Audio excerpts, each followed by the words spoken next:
Bismillahirrahmanirrahim. Assalamualaikum warahmatullahi wabarakatuh. Yang kami hormati Pak Dirkrimkum, Pak Wakapolresta Yogyakarta, dan rekan-rekan media. Yang pertama, kami menyampaikan duka yang mendalam atas korban dari salah satu pelajar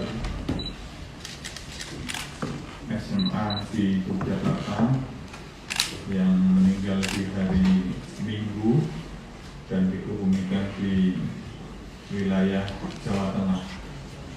Kami berduka yang mendalam, semoga almarhum diampuni segala salahnya. Dan pada kesempatan hari ini, Pak Dirkrimkum akan menyampaikan perkembangan penanganan kasus ini. Untuk itu kepada Pak Dirkrimkum kami persilakan. Terima kasih. Assalamualaikum warahmatullahi wabarakatuh. Salam sejahtera buat kita semua. Shalom, Om Swastiastu, salam kebajikan, namo buddhaya. Yang saya hormati Bapak Kabid Humas Polda DIY, Bapak Wakapolresta Yogyakarta, serta rekan-rekan dari media di Yogyakarta. Terkait dengan kejahatan jalanan atau lebih spesifiknya kasus penganiayaan yang terjadi beberapa hari yang lalu sekira jam 2.10 dini hari tanggal 3 April hari Minggu tahun 2022. Maka upaya-upaya yang sudah kami lakukan antara lain adalah beberapa kali melakukan olah TKP, olah tempat kejadian perkara untuk mencari kembali barang bukti, kemudian orang-orang yang dapat kita mintai keterangan sebagai saksi. Kita tahu bahwa definisi saksi adalah orang yang mengetahui, mendengar, mengalami terkait peristiwa pidana yang terjadi. Kemudian kami juga telah melakukan prarekonstruksi berdasarkan hasil BAP dari 11 saksi yang sudah kami lakukan pemeriksaan. Maka kronologi yang kami dapatkan adalah kelompok korban yang terdiri dari 5 kendaraan roda 2 yang digunakan oleh 8 orang. Itu sekira jam 1 dini hari Minggu tanggal 3 April 2022 itu di Jalan Ring Road Selatan. 5 motor ini dikemudikan oleh 8 orang. Ini mencoba kecepatan motornya sambil dia melaju dengan kecepatan tinggi motornya, karena suara motor ini cukup besar. Akhirnya di jalur lambat kelompok korban ini ketemu dengan 2 motor yang diduga kelompok pelaku. 2 motor yang diduga kelompok pelaku yang dikemudikan oleh 5 orang. Karena merasa terganggu oleh suara bising dari kelompok korban, maka kelompok pelaku ini juga membalas karena merasa tersinggung, itu membalas. Akhirnya kelompok korban melanjutkan perjalanannya hingga belok ke arah Jalan Imogiri. Mereka sempat melihat ke belakang, ternyata kelompok pelaku tidak berada di sekitar mereka lagi. Akhirnya mereka melanjutkan perjalanan ke Warmindo, salah satu Warmindo di Jalan Gedong Kuning di Kota Gede. Sebagian turun ingin memesan makanan, sebagian sedang proses menyetandarkan kendaraannya. Namun kelompok pelaku lewat di sebelahnya dengan mengegas atau memblayer dan mengatakan asu bajingan. Nah, hal ini memicu kelompok korban berupaya mengejar dengan kecepatan yang tinggi, pelaku meninggalkan lokasi melewati Warmindo dan kecepatan tinggi ke arah utara di jalan Gedong Kuning itu. Kemudian 4 motor kelompok korban itu mengejar. Nah, sambil proses pengejaran ternyata kelompok pelaku yang 2 motor tadi itu berbalik arah lagi. Tadinya menuju ke utara, berbalik arah ke selatan. Seperti menunggu kedatangan kelompok itu membawa alat seperti gear yang sudah diikat dengan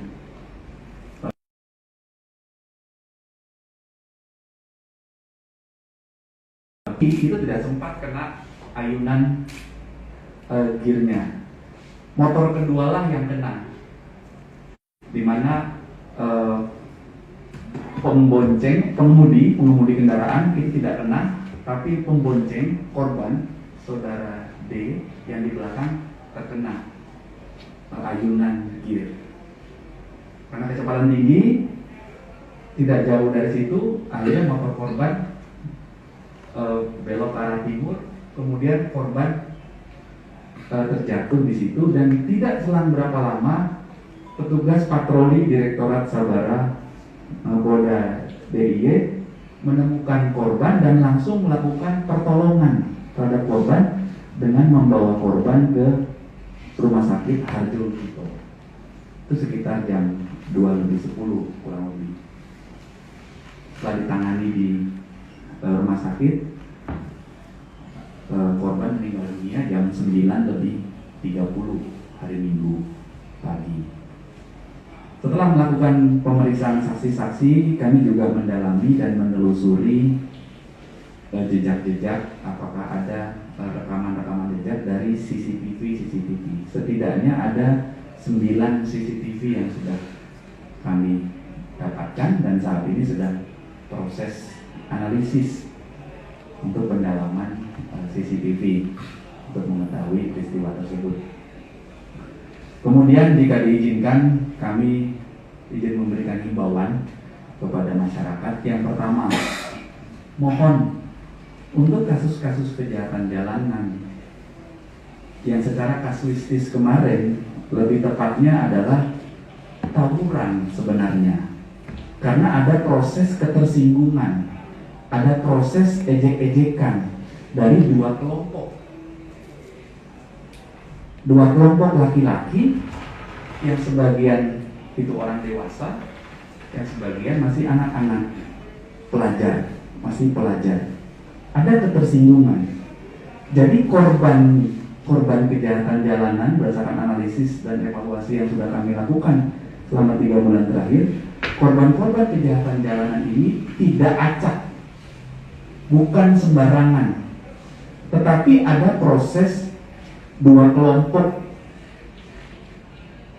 laki-laki dengan menggunakan kendaraan bermotor roda 2, terjadi ejek-ejekan, terjadi ketersinggungan, akhirnya terjadi tawuran atau perkelahian yang sebagaimana diatur di KUHP itu adalah penganiayaan. Bisa jadi para pihak yang salah satu pihak yang membawa saja itu menjadi pelaku dan pihak lainnya menjadi korban. Sehingga kata kelitih ini mohon tidak kita gunakan lagi, karena ini sudah salah kaprah. Definisi kelitih yang sesungguhnya kita tahu bahwa kita harus menghormati kearifan lokal di sini. Sebenarnya artinya adalah jalan-jalan sore, mencari angin, ngobrol-ngobrol. Itu budaya yang baik. Tetapi kalau kita gunakan kejahatan jalanan, tawuran sebagai kata-kata ini, itu berkonotasi negatif. Bahkan kita sering mendengar orang bercanda, itu ada orang diamankan membawa sajam, itu ada kelompok preman, awas ada kelitih. Kita sendiri yang membuat suasana menjadi tidak lebih baik. Oleh karena itu mohon dengan hormat sama-sama kita jaga. Bapak Kapolda DIY senantiasa mengingatkan kami untuk meningkatkan kegiatan-kegiatan kepolisian. Kami mohon doa dan dukungannya jajaran Reskrim, Direktorat Reskrim Polda DIY beserta Polresta Yogyakarta dan juga Polres Bantul, karena kejadiannya di sekitar perbatasan dan saksi-saksi juga ada di Bantul. Kami berupaya mengungkap kasus ini. Kemudian himbauan yang kedua, mohon memanfaatkan pesan dari Bapak Kapolda tadi, beliau baru saja meninggalkan Polresta Jogja. Mohon memanfaatkan ruang komunikasi, ada 110 call center Polri. Silakan masyarakat yang berkenan memberikan bantuan informasi terkait gangguan Kamtipmas, mohon bisa digunakan saluran itu. Di sisi lain, Polda DIY, Direktorat Reskrim Polresta Jogja, Polres Bantul juga mempunyai media sosial, akun-akun resmi Instagram, Facebook, TikTok. Silakan kita berkomunikasi di situ demi keamanan kita bersama. Dan mohon satu lagi, karena kebanyakan korban, kelompok korban dan kelompok pelaku ini masih statusnya pelajar dan berkeliaran di dini hari, ini mohon dengan hormat dukungan dari orang tua semua pihak untuk sama-sama kita melakukan gerakan disiplin sebagaimana arahan pemerintah. Kita disiplin, buat apa malam-malam pelajar berkeliaran dini hari. Ini himbauan kami. Demikian yang dapat kami sampaikan. Wassalamualaikum warahmatullahi wabarakatuh. Waalaikumsalam warahmatullahi wabarakatuh. Ada pertanyaan? Dan izin Pak Dir, pertama berarti menegaskan berarti sampai saat ini berarti pelaku belum ditangkap ya? Belum. Apakah sudah teridentifikasi 2 motor diduga kelompok pelaku adalah 2 motor dan yang digunakan oleh 5 orang. Lalu yang kedua, dan ini mungkin tadi malam dan beberapa hari ini kan ada banyak juga informasi terkait ya kejahatan jalanan, mungkin ya salah satunya kan di Karangmalang dan yang ada info ada 1 orang dibacok itu, dan apakah itu benar atau tidak. Juga ada kejadian di Jalan Botian itu, ada apakah sudah ada informasi tapi belum Karangmalang itu mana? Yang untuk Karangmalang nanti saya cek dulu ya. Untuk yang di Jalan Botian nanti jam 1:30 dirilis di Polsek Gamping. Ada lagi? Udah? Monggo. Kan ini kaitannya dengan kejahatan jalanan juga kejahatan remaja nih. Kejadian yang belum lama ini ada pembakaran seorang remaja di daerah Lowano itu, kira-kira sampai di mana kasusnya? Di daerah kota Kumbulharjo, Lowano. Pelajar itu namanya Dimas Taufik. Justru itu malah viral di WA grup RT RW wilayah saya Broto. Nanti saya cek dulu ke wilayah Polsek sana ya. Broto bahkan nggak salah. Broto itu di Broto Kusuman, Broto daerah Kusuman. Lowano. Iya, nanti kita cek dulu ya. Pak Ibu aja nanti bantu Siap. jelaskan Siap. yang tadi. Siap. Iya Pak Yuni, untuk dari kata Pak, sejak tadi malam secara dari ajakan-ajakan melawan kritik cukup marak, terutama dari sesepuh keraton. Tapi intinya ada semacam ajakan untuk melakukan hukum rimba kepada pelaku kejahatan jalanan. Nah, dari sudut pandang kepolisian yang pertama ini cukup viral juga dan melihat respon masyarakat ketika meneruskan pesan ketika tweet itu mendapat tanggapan, rasanya kok dianggap positif. Saya jawab dulu nanti biar dilengkapi sama Pak Dodi ya. Jadi pada prinsipnya siapapun bisa menangkap seseorang dalam kondisi tertangkap tangan, dan ya alhamdulillah memang masyarakat di DIY ini cukup banyak membantu kami dalam mengungkap peristiwa-peristiwa kejahatan jalanan. Nah, yang kategorinya anak-anak membawa senjata tajam, itu juga banyak peran dari masyarakat, dari komunitas-komunitas yang suka jaga malam, ataupun masyarakat yang di sekitar yang melaksanakan ronda, itu juga pada prinsipnya boleh sepanjang memang tertangkap tangan dan bukan main hakim sendiri. Artinya kalau pertanyaan tadi kemudian apakah dibolehkan hukum rimba, tentu tidak boleh ada hukum rimba, karena aturan undang-undang kita sudah jelas bahwa ada mekanisme perundang-undangan, ada mekanisme hukum yang akan melakukan penegakan hukum. Nah, mungkin memang beberapa peristiwa penjatuhan hukuman tidak seperti yang diinginkan oleh masyarakat. Misalnya untuk kasus membawa senjata tajam. Kalau membawa senjata tajam itu ancaman hukumannya 10 tahun. Membawa senjata tajam itu ancaman hukumannya 10 tahun. Senjata tajam itu kalau di daerah sini ya ada yang membawa celurit, ada yang membawa arit, ada membawa gear yang diberi tali, dimodifikasi itu kejaksaan sudah mengkategorikan dalam kelompok senjata tajam, ya. Termasuk sebenarnya senjata pemukul. Nah, artinya senjata-senjata yang tidak sesuai peruntukannya tapi dibawa oleh seseorang, itu bisa saja diancam oleh ancaman tadi yang 10 tahun itu. Nah, kadang-kadang memang vonisnya tidak sesuai dengan harapan. Nah, tetapi kembali lagi itu adalah pertimbangan dari berbagai macam aspek pada saat sidang di pengadilan.